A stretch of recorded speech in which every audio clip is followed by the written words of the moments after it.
The travelers of difficult paths, travelers of difficult paths, travelers of difficult paths, travelers of difficult paths, travelers of difficult paths.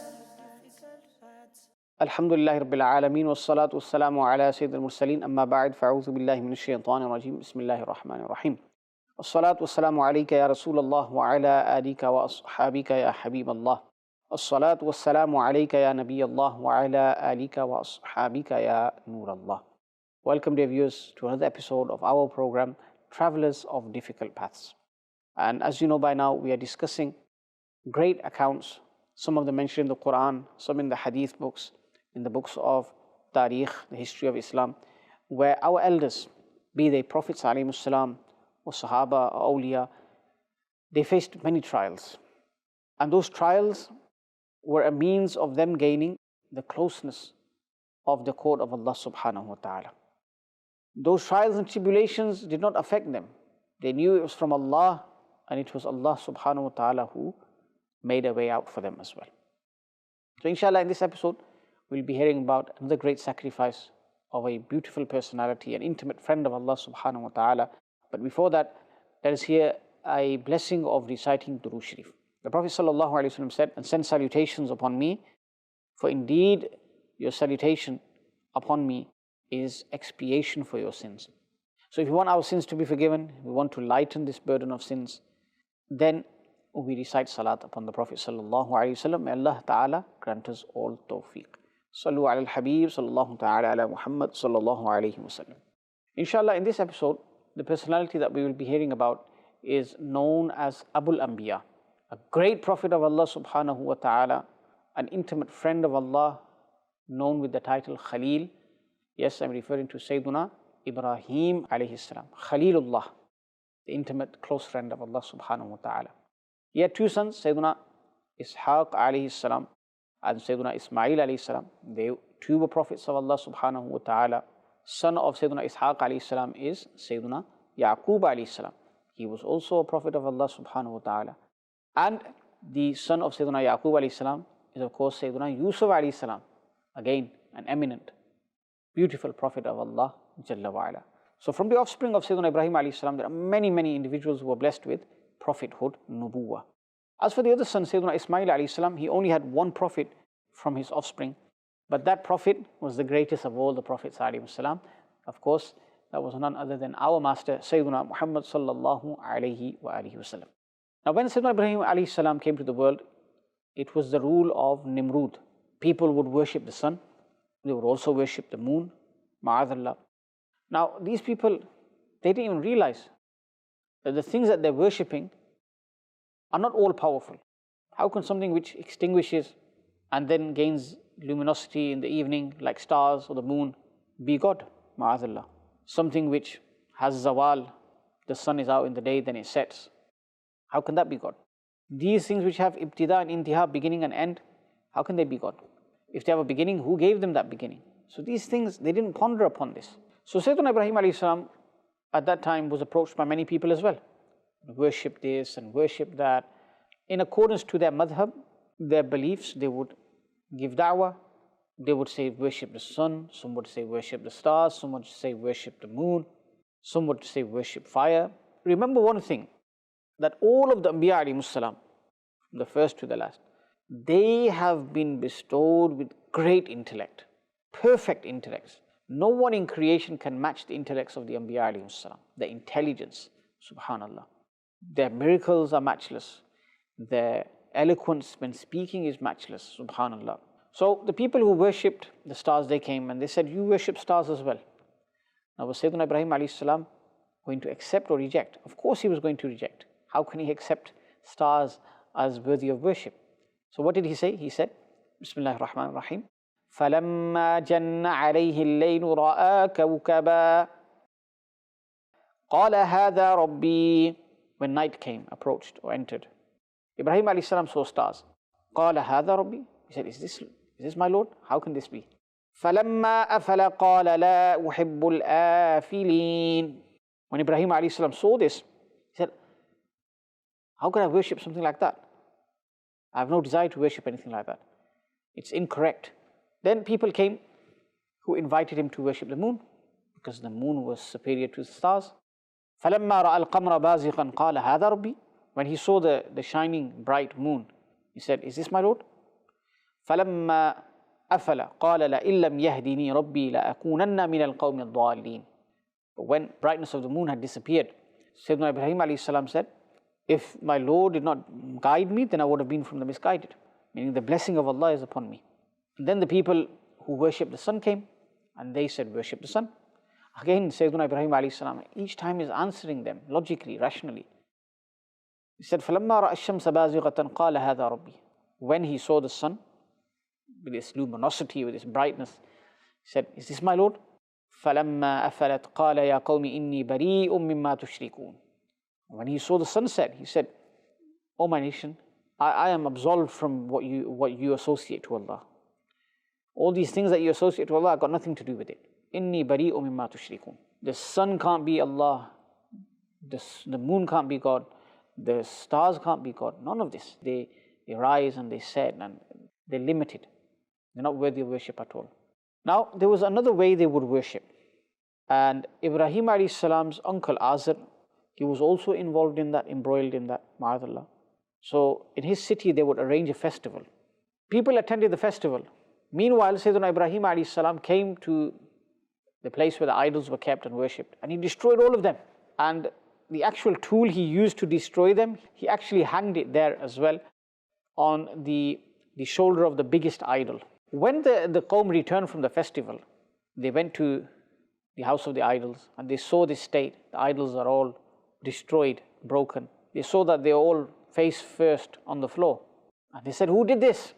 A voice was heard. It was Ibrahim alayhi salam.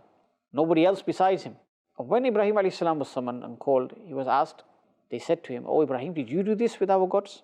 Sayyiduna Ibrahim alayhi salam replied and said, you see the tool that was used to destroy all of these is hanging on the shoulder of the biggest idol. Ask him who did it. The nation of Ibrahim said to him, oh Ibrahim, he doesn't speak. The idol doesn't speak, so how can we ask him?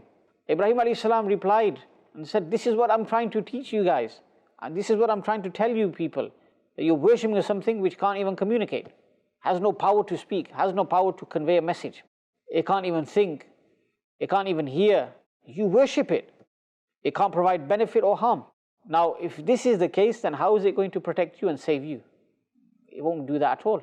Now, whilst this was going on, the nation of Ibrahim alayhi salam was so foolish and stupid. They said, let's help our gods by taking revenge. Let's punish Ibrahim alayhi salam. Think about it for a moment, dear viewers. Who helps their own gods? Meaning that jumla, that sentence itself shows that those idols were not gods at all. They weren't worthy of being worshipped. Now our Lord Allah Azza wa Jalla protects us, preserves us, saves us. But they're thinking about helping their own God. Allahu Akbar. And then what happened? They began preparations to, ma'adallah, punish Sayyiduna Ibrahim alayhi salam. They said, قَالُوا حَرِّقُوهُ وَانْصُرُوا آلِهَتَكُمْ إِن كُنْتُمْ فَاعِلِينَ. They said, seize Ibrahim and burn him. وَانْصُرُوا آلِهَتَكُمْ إِن كُنْتُمْ فَاعِلِينَ. If you want to do something, you want to retaliate, then help your gods. As I just mentioned, this was their logic. So Ibrahim alayhi salam was imprisoned. A cauldron was made. 45 feet wall was made. Then another 45 feet wall, both in length. And then a 30-foot wall was made. Why? Just for one person. To ma'adallah, throw him in there, into the fire. Now Sayyiduna Abdullah bin Umar radiallahu anhu states, and he said to Sayyiduna Mujahid radiallahu anhu, that, oh Mujahid, do you know who was the person who gave this mashra of burning Sayyiduna Ibrahim alayhi salam, the wretched individual who gave this suggestion? It was Aqrad bin Atiyah. Now these four walls that were made, 45 feet in length, two of them, and two of them 30 feet in width. This is a massive, massive size and area. It took 40 days to gather enough wood for this purpose. 40 days. And the people at the time had so much hatred, they would even make vows. If they were ill, for example, that if we recover from our illness, then we will give X amount of wood pieces in order to burn this great prophet of Allah, ma'adallah. Obviously, in their eyes, he wasn't a great prophet. They rejected him.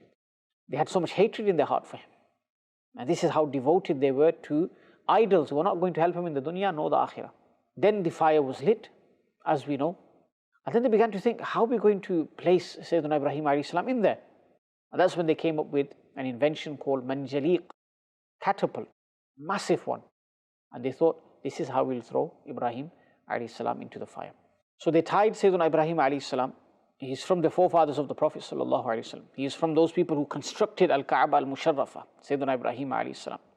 Now today in this situation, the day when this happened, because of saying the name of Allah, because of rejecting the idols, look what he is going through.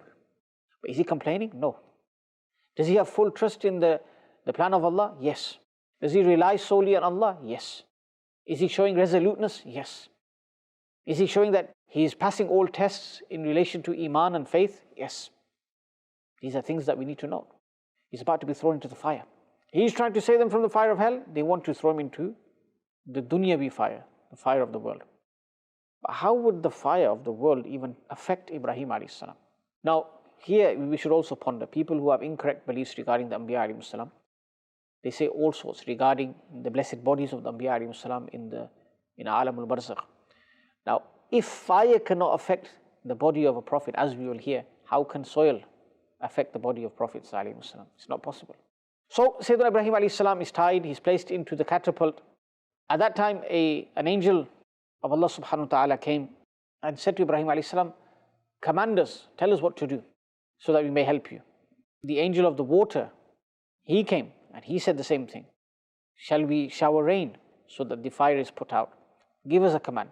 The angel of the wind came and said the same thing. Command us. What did the Prophet of Allah, Sayyiduna Ibrahim alayhi salam, Khalilullah, what did he say? He said, I have reliance upon my Lord Allah Azza wa Jal.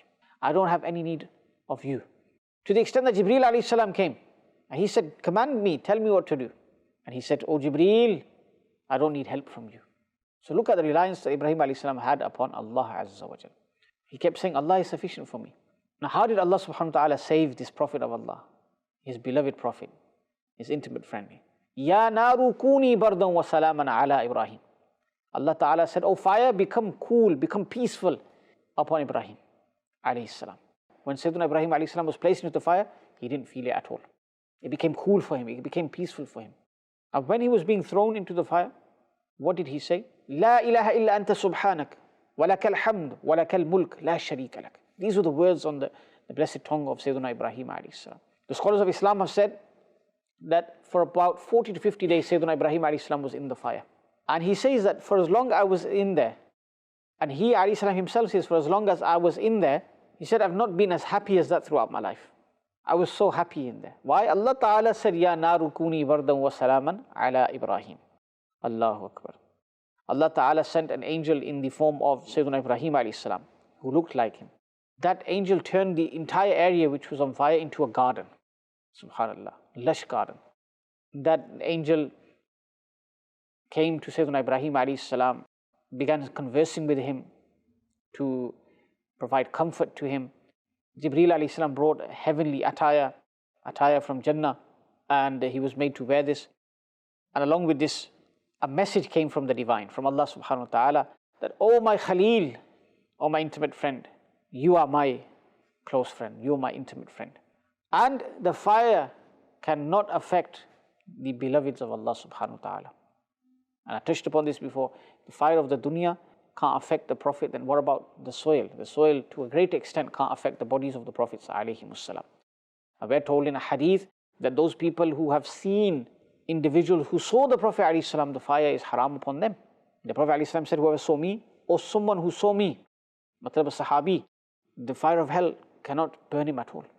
One day Nimrud saw this scene, that nothing is happening to Ibrahim alayhi salam, and he realized that the fire has been extinguished, especially where Ibrahim alayhi salam was. And he said to him, oh Ibrahim, can you come out of the fire? He said, yeah. So he said to him, come out a bit further then. Now this was the ill intention of Nimrud. He wanted him to come to the area where there was fire, so that he is affected by it and harmed by it. But he is not aware that Allah Ta'ala is protecting Ibrahim alayhi salam from all calamity, from all harm, and all of the things that I've mentioned that have taken place. Allah Ta'ala is protecting his great prophet, Sayyiduna Ibrahim alayhi salam. When Sayyiduna Ibrahim alayhi salam leaves the fire, Nimrud says, I respect and honor your Lord. And I have made a vow, another, to gain closeness to your Lord, I will sacrifice 400 cows. Ibrahim alayhi salam says, no. Your sacrifice is futile. If you don't leave your ill beliefs, your idol worship, your polytheism, what use is your 4,000 sacrifices? And we know Nimrud was not ready for this. He was not to leave his idol worship. And in the Quran we're told about the test of Ibrahim alayhi salam. وَإِذِ ابْتَلَى إِبْرَاهِيمَ رَبُّهُ بِكَلِمَاتٍ فَأَتَمَّهُنَّ بِكَلِمَاتٍ. He was tested in many ways. He came through all of those tests and he completed them. And look at the great rank he attained. So we learn from the incident of Sayyiduna Ibrahim alayhi salam that you must remain firm upon the deen. You must not take a step backwards. Look at the level the oppressors went to. But did this waver his faith? No. Allah Jalla wa Ala grant us through the sadaqah of Sayyiduna Ibrahim alayhi salam, grant us the same strength in Iman so that we can tackle head on the fitan of this time.